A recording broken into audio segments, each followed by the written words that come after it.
My big concern, and I want to ask you how concerned you are of it, is if the Ukraine army collapses and then just break, and Russia, especially because they have some strategic reserves of some size where they could literally start rolling through any gaps that may be created, is that you could have a literal loss on the Ukraine side. Or there would be the prospect of it. And then you have on the Western side the risk of trying to stop that by either directly intervening or to taking some other kind of foolish action, which the Russians have said, don't do it because your oceans won't protect you in that. Do you see a risk that the U.S., in the event of a Ukrainian collapse, could do something stupid, or would we finally admit that we have reached the end of the road and accept a loss? Let's unpack this a bit. I think if the Ukrainian military collapsed, we're talking mainly about eastern Ukraine here, and the Russians rolled to the Dnieper River, and they basically stopped, except for maybe in the Kherson area where they took back the rest of Kherson.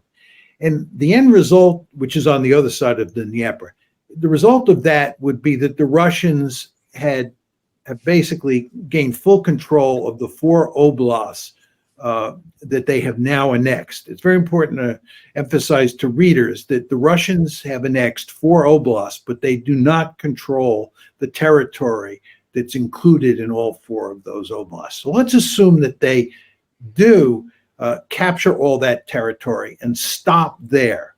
I think at that point, there's virtually no chance the West, and here we're talking mainly about the United States, would come into the fight.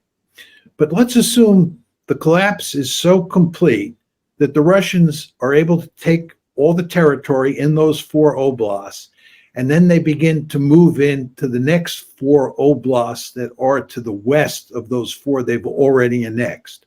And this would involve oblasts like Odessa and Kharkiv.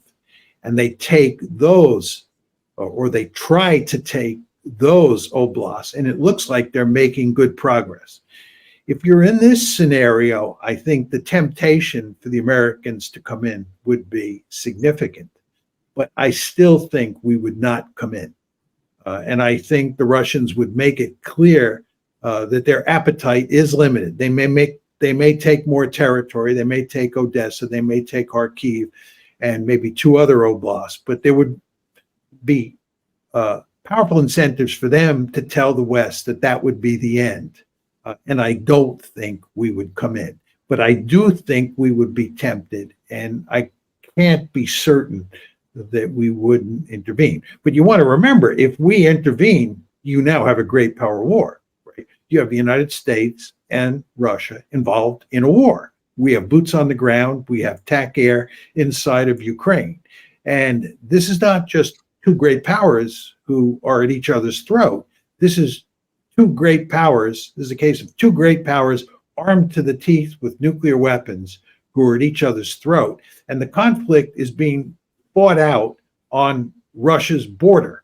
It's being fought out in an area that Russia thinks is of existential importance to it.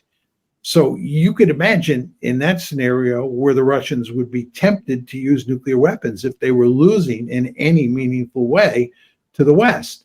All of this is to say, this is an incredibly dangerous situation. And I think, therefore, we would not enter the fray, even if the Russians try to capture more territory than those 4 oblasts that they've already annexed.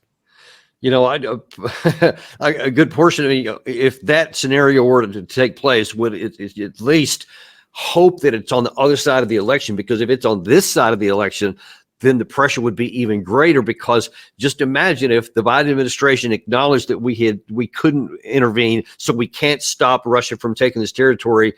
That'll, of course, be extended over to Kamala Harris because she's trying to take over his reins. And so that would be, of course, exploited by the Republican side. So those political pressures in the United States would add to the danger, because what we should do is exactly what you suggested. We should probably have done a lot of other things even now. But in that environment, the absolute number one overriding imperative is do not go to war against a nuclear powered Russia over something like Ukraine. It should never happen that we would risk our soldiers or our cities to such an outcome.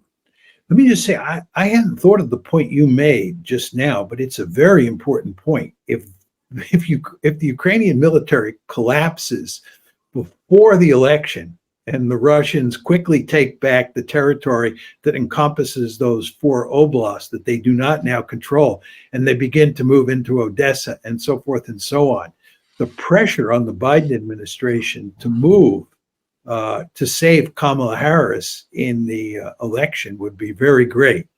It would be much different if the Ukrainian military collapsed after the election, Right. Assuming that Kamala Harris had been elected in early November. Yeah, the election does matter here.